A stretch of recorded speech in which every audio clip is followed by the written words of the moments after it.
여러분 지금까지 살아오면서 참 사람과의 관계에서 어려움을 겪은 적들이 많이 있을 것입니다.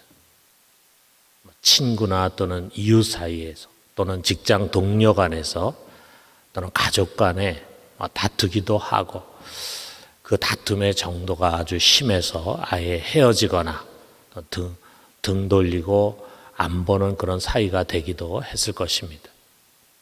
이렇게 어느 정도는 서로 동등한 관계에 있는 사람들이 원수가 되는 것도 참 사실 굉장히 삶에 힘들고 스트레스가 되고 불편한 일입니다. 그런데 나의 윗사람과 원수가 되는 관계가 된다면 어떻게 되겠습니까? 게다가 그가 아주 큰 보이지 않는 힘을 갖고 있는 가정에서나 직장에서나 사회에서 힘을 갖고 있는 그런 사람인데 그런 사람과 내가 원수가 됐다. 얼마나 힘들겠어요. 시부모가 반대하는 결혼을 했어요. 그런데 결혼하고 난 다음에 그 시어머니가 원수처럼 대해. 그 결혼 생활이 어떻겠습니까? 우리 중에 시집살이를 지독게 하신 분이라면은 잘 알 것입니다. 회사의 사장과 원수가 되어 있다면은 직장 생활이 어떻게 하겠어요? 생각만 해도 끔찍하죠. 가끔 드라마나 영화 중에 보면은 직장 상사로부터 아주 지독하게 미움을 받는 눈밖에 벗어난 주인공이 이야기가 나옵니다. 우리가 그런 사람 보면은 항상 주눅이 들어있죠. 그런데 밥줄이니까 사표를 내지도 못해요. 그러니까 버텨야 합니다. 어떻게든지 이 상사의 마음을 좀 돌이키려고 애를 씁니다.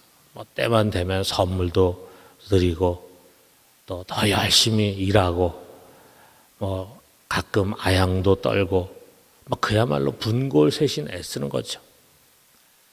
그럼 직장이 얼마나 지옥과 같겠습니까? 자, 그런데 이런 것은요 힘들지만 우리 육신의 문제로 끝납니다.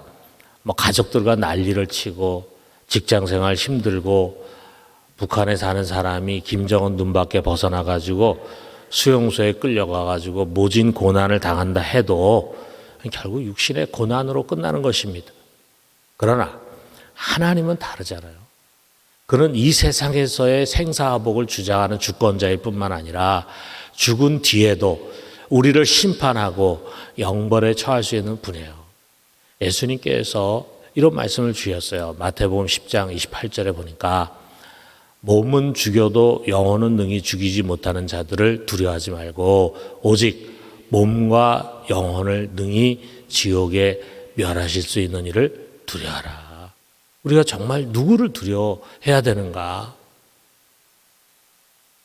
우리의 영과 몸을 능히 지옥에 멸할 수 있는 그분이라 이거죠. 자, 그런데 이런 분과 우리가 원수가 되어 있다. 사람이 잘 몰라서 그러지 정말 이거보다 두려운 일이 어디 있겠습니까? 모든 사람들의 내면 깊은 곳에는요 불안이라는 것이 있다고 말합니다. 그런데 그 불안은 대상이 없는 불안이다 이렇게 얘기를 해요. 불안의 원인이 무엇일까? 어떤 사람이라든지 또는 자연재해라든지 이런 것에 대한 불안인가? 우리 겉으로는 그렇게 보입니다.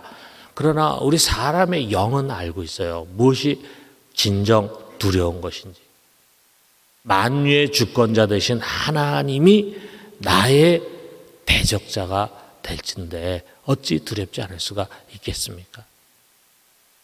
그러나 우리가 어떻게 이 하나님과의 원수된 관계를 회복할 수 있겠어요? 우리가 무슨 제물을 드려야 그의 이 화를 풀고 그분의 마음에 만족을 줄 수 있겠습니까? 미가서 6장 7절에 이런 말씀이 있어요.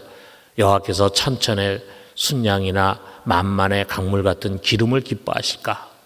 내 허물을 위하여 내 마다들을 내 영혼의 죄로 말미암아 내 몸에 열매를 드릴까? 내가 도대체 무엇을 드려야 나에 대한 하나님의 이 분노를 좀 누그러뜨리고 이 원수된 관계를 회복할 수 있을까? 없습니다. 안 됩니다. 결코 할 수 없습니다. 하나님과 우리 사이에 막힌 이 담은 그 어떤 것으로도 해결할 수 없습니다. 그것을 하실 수 있는 분은 오직 한 분, 하나님과 우리 사이에 중보자 되신 예수 그리스도예요.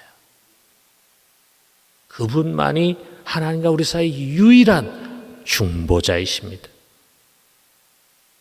그의 십자가가 하나님과 우리 사이에 막힌 담을 단번에 무너뜨렸어요.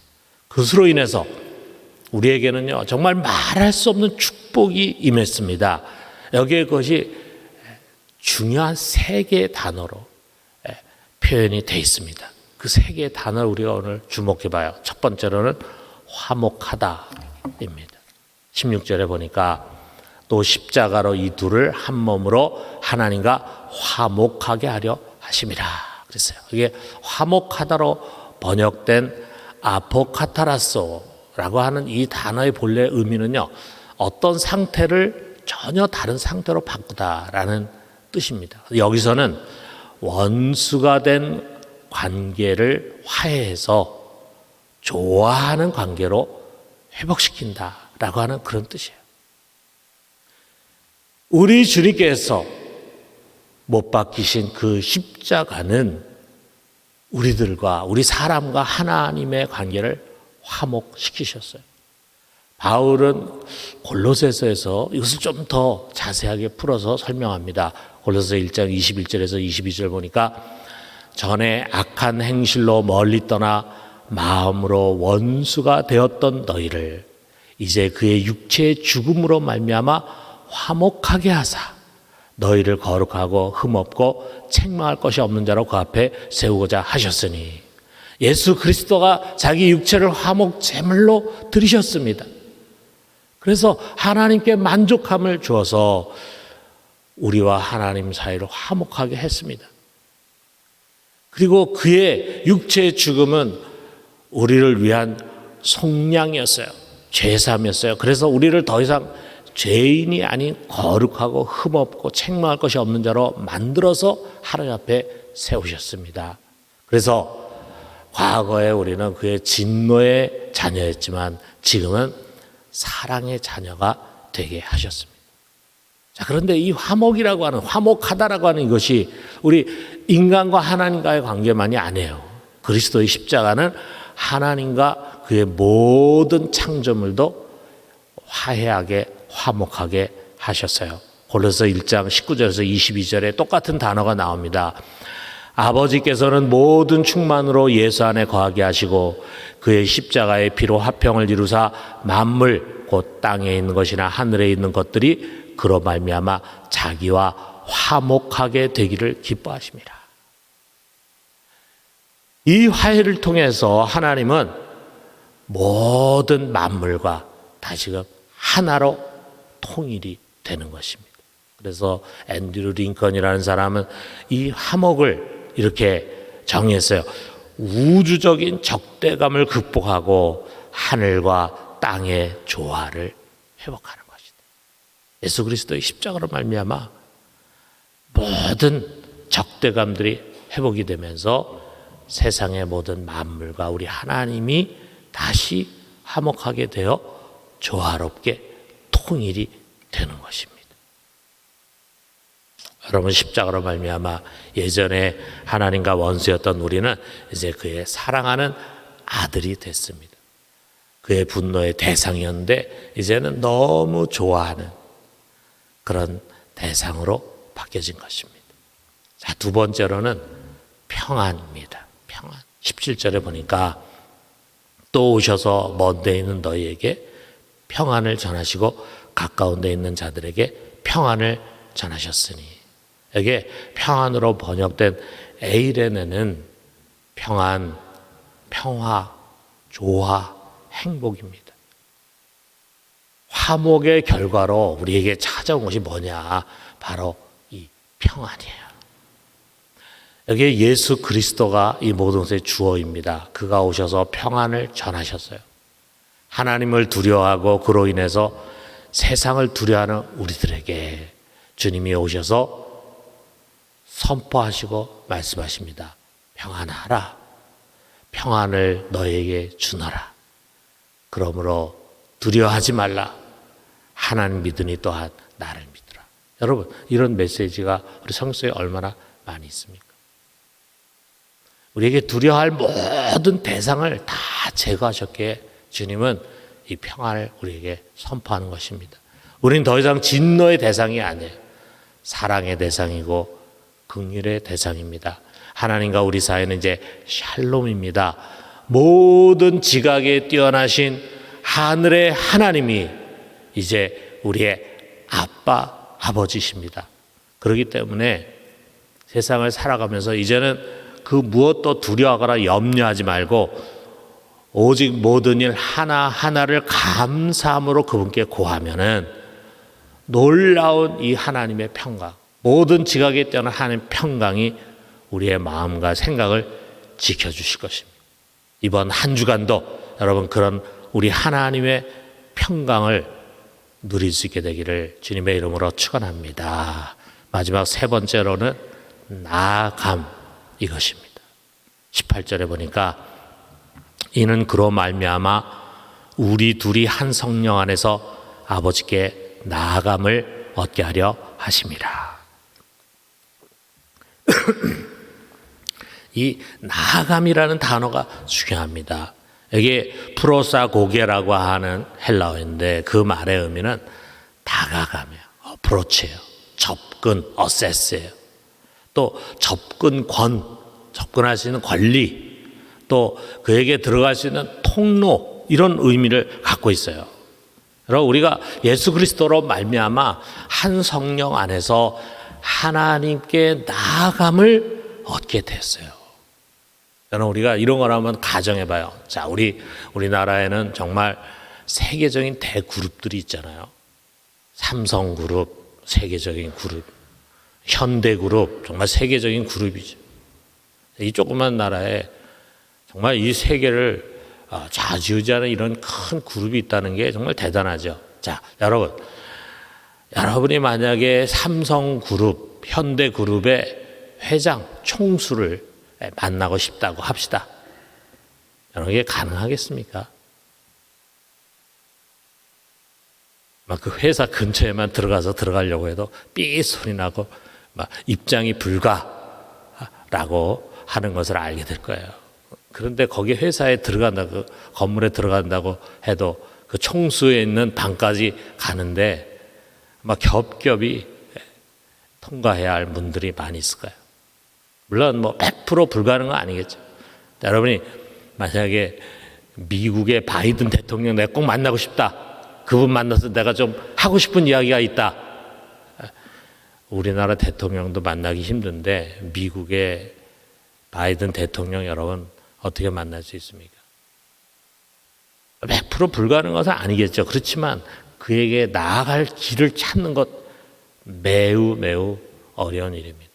하물며 피조물인 우리가 조물주 앞에 나아간다는 것, 죄인인 우리가 거룩하신 지존자, 그 크고 위대하며 전능하신 하나님 만날 수 있겠습니까?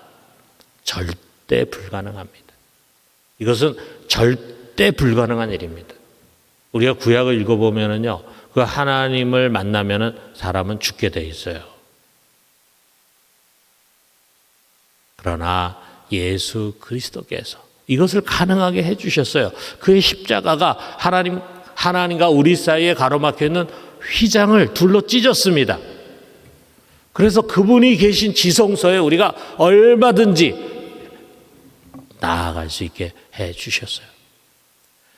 또 이것을 도우시는 분이 있습니다. 바로 성령이십니다. 여기에 한 성령 안에서 그랬는데 이 안에서라는 말은요, 통해서라는 의미로 번역할 수 있어요. 그래서 이 의미는 성령을 통해서 성령의 도움으로 라고 하는 말이에요.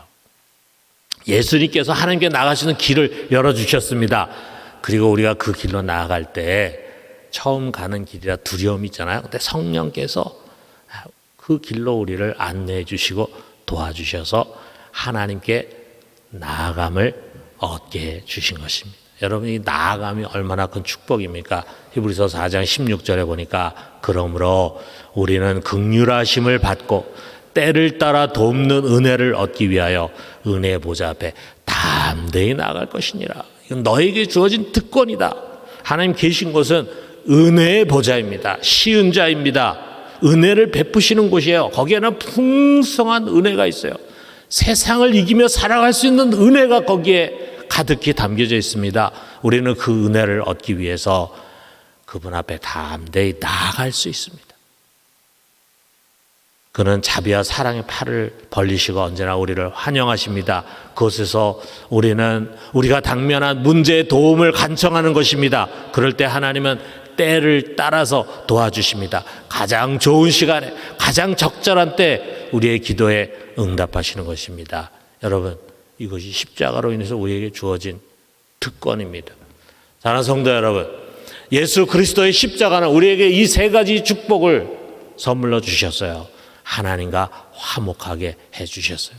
그리고 그로 말미암아 우리에게 평강을 주셨고 그분에게 담대히 나아감을 허락해 주셨습니다. 여러분, 이 은혜에 감사하고 이 은혜를 마음껏 누리는 우리 모두가 되기를 주님의 이름으로 축원합니다.